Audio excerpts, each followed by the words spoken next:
13 তারিখ নিয়ে গত এক সপ্তাহ যাবৎ সামাজিক যোগাযোগ মাধ্যম এবং মানুষের ফোন যে শঙ্কার কথা বলা হচ্ছে, যে মানুষ যে শঙ্কিত হয়েছে, ঢাকাবাসী শঙ্কিত হয়েছে, সেই জন্যই তো আজকে বাসে আগুন দেওয়ার সময় ড্যাম রাতে একজনকে হাতে নাতে ধরি।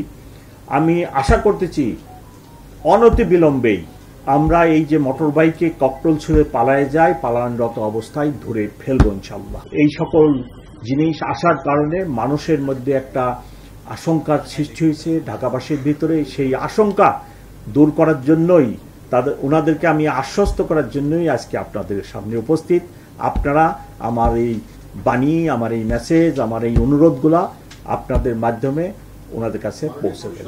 এটা সামাল দেওয়ার সামর্থ্য আমাদের আছে, তার প্রধান কারণ ঢাকাবাসী আমাদের সাথে আছে।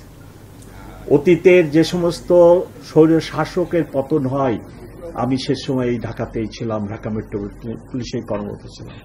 সেগুলো এই ঢাকাবাসী করছে, এদেশের মানুষই করছে। এই নাশকতার কর্মকাণ্ডকেও তারাই রুখে দিবে এবং আমরা Dhaka metropolitan police, Bangladesh army, BGB, অন্যান্য এজেন্সি সবাই